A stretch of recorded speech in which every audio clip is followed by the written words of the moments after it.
Hi everyone, welcome to digital GK classes. तो जैसा कि आपको पता है कि एक सीटेट का एग्जाम आपका कंप्लीट हो चुका है और काफ़ी स्मूथली बहुत फास्ट तरीके से हुआ है।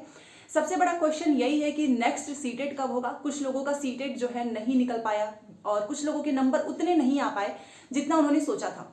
तो चाहे सीटेट का पेपर आपका जुलाई में हो, दिसंबर में हो, डज नॉट मैटर, उसकी तैयारी आपकी सबसे पहले होनी चाहिए और आपको पता होना चाहिए कि सीटेट का एग्जाम का पैटर्न क्या है, सिलेबस क्या है, क्या इसमें कुछ चेंजेस जो थे, सारी चीज़ें हम डिटेल में बात करने वाले हैं। क्योंकि मैं आपको एक चीज़ बताना चाहती हूँ, जब मैंने अपना 2 बार सीटेट क्लियर किया उस बीच में मैंने बहुत सारी चीज़ें सीखी, एक्सपीरियंस भी हुए, जो कि मैंने आपको इस बार जो आपका सीटेट का पेपर था उसमें मैंने आप सभी के साथ शेयर किया। आपको एक एक चीज़ मैंने आपको बताई थी कि आपको पैसेज पे कितना ध्यान देना है, कैसे करना है। आप में से बहुत से लोगों का फायदा हुआ था। तो जो लोग नए आए प्लीज चैनल को सब्सक्राइब जरूर कर लेना, क्योंकि यहाँ से आपको सीटेट से रिलेटेड उसकी क्लासेस, फ्री नोट्स सब कुछ प्रोवाइड की जाएगी। तो और वीडियो पसंद आए तो प्लीज लाइक करें। देखो, सबसे पहले आपको पता होना चाहिए कि आपका सीटेट का पेपर जो है किसके द्वारा होता है। जैसा कि आपको पता है कि सीटेट जो है आपका सीबीएसई के द्वारा कंडक्ट कराया जाता है, ठीक है। और पहले जो है, अगर मैं बात करूं, पेपर का आपका ऑफलाइन होता था, ठीक है। कोविड के बाद से 2021 से आपका पेपर जो है ऑनलाइन होना स्टार्ट हुआ। और जब ये ऑनलाइन हुआ बहुत सारी प्रॉब्लम आई थी सामने। पेपर को कराने में बड़ी दिक्कत हुई थी, रिजल्ट भी बहुत डिले हो गया था। उस वजह से जो सीटेट आपका साल में जो है 2 बार होता था, 6-6 महीने पे होते थे, साल में 2 बार होता था। उसका फायदा ये रहता था कि बहुत से लोग थे जो जिनका पहली बार में नहीं हो पाता था, उन्हें अपनी वीकनेस पता चल जाती थी, तो वो नेक्स्ट सीटेट में अपना इंप्रूव कर लेते थे। बट ऑनलाइन पेपर हुआ, उस वजह से सारी चीज़ें जो हैं एकदम से मिसमैच होने लगी, बैलेंस करना था बट कोई मतलब अच्छे से हो नहीं पा रहा था। बट इस बार आपने देखा होगा सब कुछ एकदम अच्छे से है। तो आपका जो पेपर है, अगर मैं बताना चाहूँ तो आपका पेपर जुलाई में होने के चांसेस हैं। और अगर मान लो जुलाई में नहीं होता है तो इतना कंफर्म है कि सीटेट एक ऐसा एग्जाम है जो कि आपका होना ही है, एकदम तय है। तो जो लोग भी सोच रहे हैं कि मैं पहले यूपी टेट सीटेट, आप सीटेट पे फोकस जरूर करना, क्योंकि सीटेट का पेपर अब पहले जैसा नहीं रहा है, काफी चेंजेस हैं। हम चेंजेस पे भी बात करेंगे। और सीटेट का एग्जाम ऐसा है ना कि कंफर्म है और जुलाई में भी हो सकता है, अगर आपकी तैयारी पहले जैसे नहीं रही, क्योंकि अब इनको पेपर ऑनलाइन कराना है। ऑनलाइन में दिक्कत होती नहीं है, सब कुछ आपको पता है एआई बेस्ड होता है, तो वहां पे ऐसा नहीं कि आपको इंसानों को लगाना है, इनको पैटर्न भी पता चल चुका है। अगर मान लो आपका पेपर जुलाई में हो जाता है तो आपके पास समय कितना बचा है, मार्च चल रहा है, ठीक है, अप्रैल मई जून, ठीक है। वैसे भी आपको पता है जब पिछली बार आपका नोटिफिकेशन आया था सितंबर अक्टूबर में, पेपर दिसंबर में हो गया था, ज़्यादा समय नहीं मिल पाया। रिजल्ट भी आप देख ही सकते हैं, इस बार बहुत से बच्चे जिन्होंने बहुत मेहनत की बट सही गाइडेंस ना मिलने की वजह से उनका पेपर नहीं निकल पाया।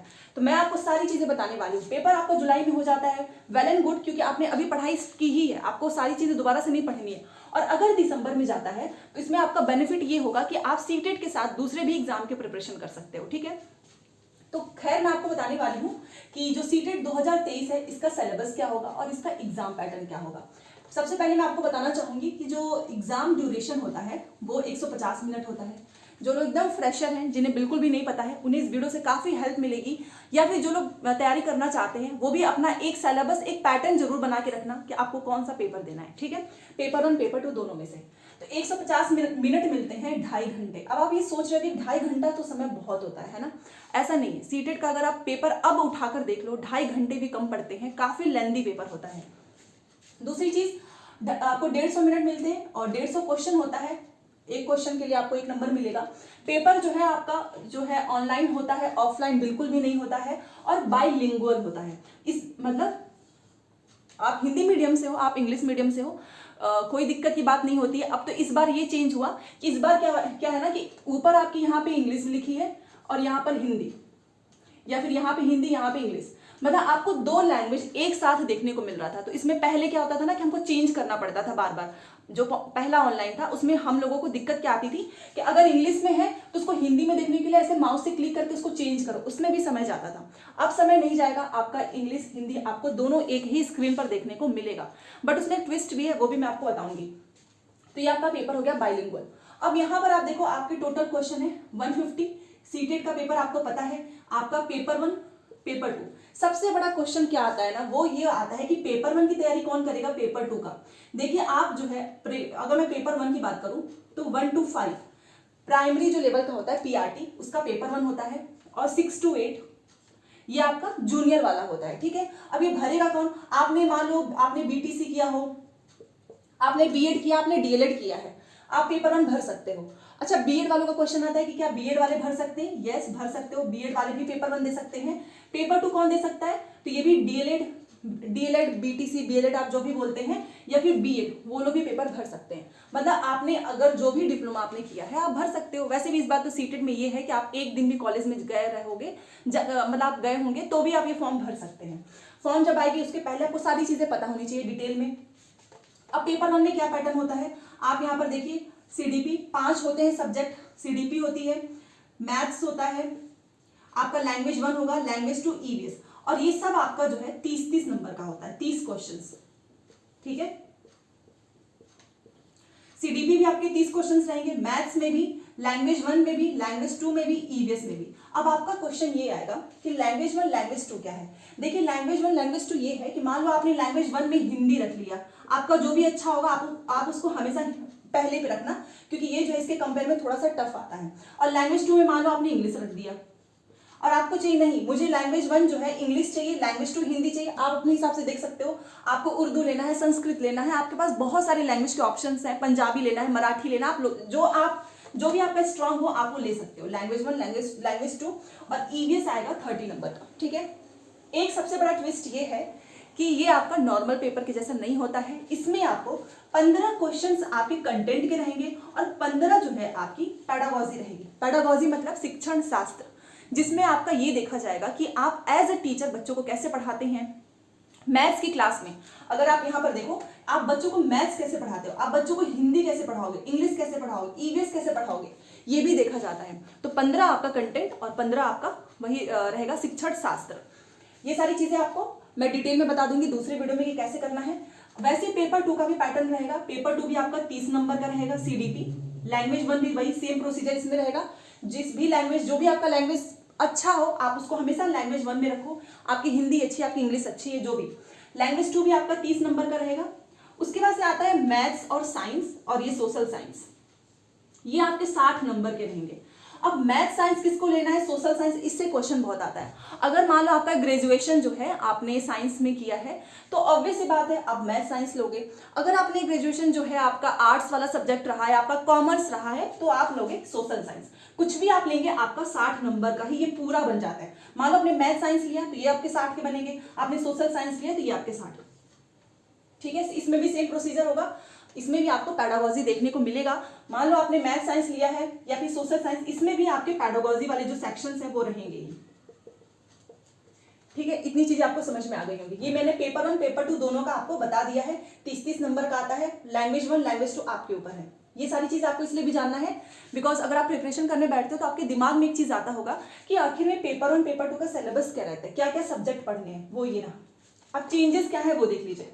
मैं एक चीज बोलूंगी कि सीटेट जो है ना अपने एग्जाम में हमेशा चेंज करता है। हम लोग का जो पहला वाला ऑनलाइन पेपर था उसमें हमें पता ही नहीं था एनईपी के बारे में, और एनईपी बहुत ज्यादा पूछा। इस बार भी बहुत सारे चेंजेस आए थे। एफएलएन से क्वेश्चन पूछा था, परख से पूछा, निपुण से पूछा। इवन इस बार की मेजर चेंजेस मैं आपको बता रही हूँ, ईवीएस में खास करके चेंज हुआ है, क्योंकि ईवीएस सब लोग एनसीईआरटी पढ़ के गए थे 1 to 5 की, और इसमें पूछा था साइंस के क्वेश्चंस बहुत आए थे इसमें ईवीएस में। तो जिन लोगों ने 6 to 8 की, जिसने पेपर 2 की मैथ और साइंस की प्रिपरेशन अच्छे से की थी पेपर 2 का, उनका तो ईवीएस अच्छा चला गया। बट जो लोग केवल पेपर 1 का फॉर्म भरे थे, जिन्होंने केवल 1 to 5 की एनसीईआरटी पढ़ी थी, उनका ईवीएस उतना अच्छा नहीं गया। ऑब्वियस ही बात है कि क्योंकि किसी को पता ही नहीं था कि साइंस भी आएंगे, तो ये चेंजेस हुए हैं। दूसरा कि जो आपका पैडागॉजी था, जिस भी सेक्शन में पैडागॉजी आती है, वो स्टेटमेंट बेस्ड तो था बट काफी ट्रिकी थे। आपको क्वेश्चन तो बहुत आसान लग रहा, लेकिन जो ऑप्शंस थे वो बहुत कंफ्यूज करने वाले थे, ठीक है। ये रहा एनईपी हो गया, आपका जो परख है, आपका निपुण हो गया, परख, निपुण, एफएलएन, इससे बहुत क्वेश्चन पूछा था एनईपी से, खास करके फुल फॉर्म बहुत पूछे गए थे, ठीक है।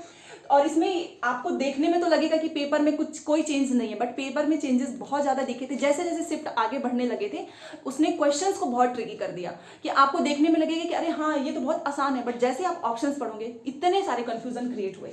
ऑप्शंस में एक और बदलाव हुआ था। ऑप्शंस में क्या बदलाव हुआ था कि मान लो ऊपर एक, मान लो यहाँ पे मैं आपको यहाँ बता रही हूँ, कोई क्वेश्चन है, जनरली क्या होता है ना कि ऑप्शंस नीचे दिया होता है 1 2 3 4। आपने क्वेश्चंस पढ़ा, आपको लगा हाँ दूसरा सही है, तो आपने दूसरे पे ऐसे टिक कर दिया, आप आगे बढ़ गए।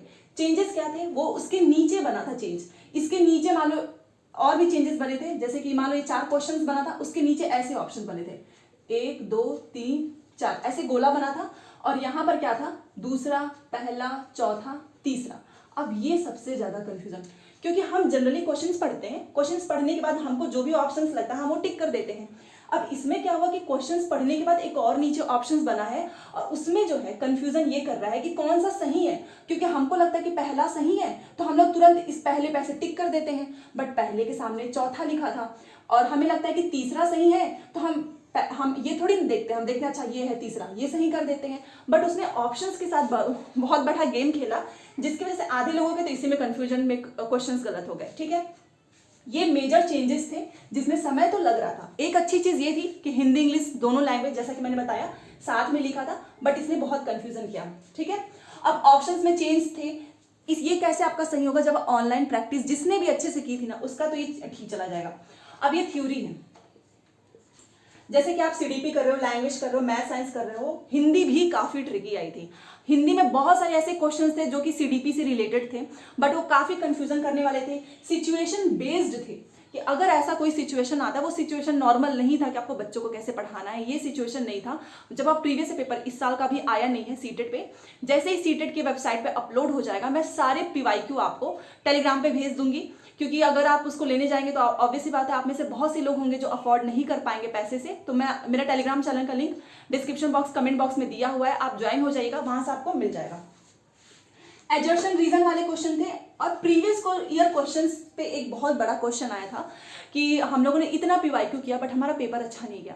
देखिए आप ये सीटेट का आपको देख के तो लग रहा है कि कितना आसान सा है, बस सीडीपी पढ़नी है, लैंग्वेज पढ़ना है, ज़्यादा कुछ है नहीं, बट जी नहीं, सीटेट एक ऐसा एग्जाम है जो कि आपको ये नहीं देखेगा कि आपने कितना रटा हुआ है, आपके पास कितना ज्ञान है, वो आपका ये चेक किया जाएगा कि आपका कॉन्सेप्ट कितना क्लियर है। फॉर एग्जाम्पल जैसे कि पियाजे की थ्योरी को आपने बहुत अच्छे से रटा होगा, ठीक है, आपने एक एक सेंसरी मोटर, प्री ऑपरेशनल, उसके अंदर की सारी चीजें, क्लासिफिकेशन, कंजर्वेशन, सीरिएशन, बट आपका वो आपने रट लिया, बट उससे रिलेटेड आपका कॉन्सेप्ट कितना क्लियर है वो इसमें चेक किया जाता है। आपका ये नहीं देखा जाए कि आपने कितना रटा हुआ, आप क्वेश्चन को सॉल्व कैसे करते हैं। उस टाइम पे एग्जामिनर ने अपने माइंडसेट के हिसाब से क्वेश्चन सेट किया होता है, और आप उस क्वेश्चन पे क्या अपनी सोच रखते हैं, ये कैसे बिल्ड होता है, ये मल्टीपल क्वेश्चंस की प्रैक्टिस है। तो जो लोग ये सोचते हैं कि प्रीवियस ईयर क्वेश्चन से रिपीट नहीं होता, प्रीवियस ईयर क्वेश्चन इसलिए नहीं है कि वो छाप देगा पूरा, वो इसलिए है कि आपने जो पढ़ाई की आप उसको इवेल्युएट कीजिए, अपना खुद का मूल्यांकन कीजिए। और मैंने भी प्रीवियस ईयर पेपर किया है, जब मेरा पेपर था, हम लोग का तो फर्स्ट टाइम था ऑनलाइन, तो हमारे में ऐसा नहीं था कि पूरा एकदम से छपा हुआ है। मुझे क्या हेल्प हुई थी कि मैंने पहले पूरा कॉन्सेप्ट क्लियर कर लिया, उसके बाद से मैं प्रीवियस ईयर पेपर करती थी तो मेरे क्वेश्चंस गलत होते थे। जब मेरे क्वेश्चंस गलत होते थे तो मैं ये सोचती थी आखिर में मेरा ये गलत क्यों हुआ, तो वहां पर फिर मुझे समझ में आता था कि अच्छा इसमें ये रीजनिंग लगाकर एग्जामिनर इस क्वेश्चन को सेट किया हुआ है। तो वो कैसे आएगा, वो आपके प्रैक्टिस से आएगा, क्योंकि सीटेट का एग्जाम ऐसा नहीं है कि आपने रट लिया, आप खूब रट रहे हो आप पास हो जाओगे, नहीं। जो पेडागॉजी आती है ना, एक चीज मैं आपको बताना चाहूंगी, बहुत से लोग पूछेंगे कि जो पेडागॉजी आपने बताया, हर एक सेक्शन में पेडागॉजी आएगी, सीडीपी, लैंग्वेज, सोशल साइंस, सब में आएगी पेडागॉजी। मान लो 30 नंबर का ये है तो 30 में से आपके 15 पेडागॉजी, 15 कंटेंट आ गया। अब आप ये सोचो कि आपको ये पेडागॉजी कहाँ मिलेगी, किसी बुक में नहीं मिलेगी। यस, क्योंकि जो सीटेट क्वेश्चंस बनाता है उससे बेस्ट क्वेश्चंस आपको कहीं पर भी नहीं मिलेगा। इसीलिए बोलती हूँ पीवाईक्यू कीजिए। ये पेडागॉजी आपकी बिल्ड तभी होगी जब आपने बहुत मेहनत की होगी, मतलब आपने बहुत क्वेश्चंस की प्रैक्टिस की होगी। तो सीटेट में आपको बता रही हूँ, अगर आपने ये सारी चीजें अच्छे से फॉलो की, प्लस मैं आपको बताती रहूंगी, तो आप आराम से इसमें 130, 140 लेकर आ सकते हैं अगर आप आज से तैयारी करोगे। अब बहुत से लोग कमेंट करेंगे कि अरे अभी तो पेपर, अभी तो कुछ आया ही नहीं है, जुलाई में या दिसंबर में, अभी से क्यों बता रहे हो। अच्छा आप मेरे को बताओ, क्या नोटिफिकेशन आ जाएगा, फॉर्म आपके भर जाएंगे तभी आप पढ़ाई करोगे? नहीं ना, पहले से मेहनत होती है। अगर आप पहले से पढ़ोगे तो उस टाइम में आपको ज्यादा बर्डन नहीं होगा, इधर उधर भागना नहीं पड़ेगा, पीडीएफ का आपको दौरा नहीं करना पड़ेगा, क्योंकि बहुत से लोग बस मेरे पास इसलिए आते हैं कि पीडीएफ दे दीजिए। ठीक है, तो सारी चीजें मैंने आपको बता दी हैं, और इसके अलावा कोई भी डाउट हो मुझे बताइएगा। कल से हम एक एक सब्जेक्ट का डिटेल में मैं आपको बताऊंगी कि आपको सीडीपी, ईवीएस, क्योंकि ईवीएस ने काफी बच्चों को परेशान किया है, आप ये ईवीएस कैसे कर सकते हैं। ठीक है, तो आई होप आपको पसंद आया हो।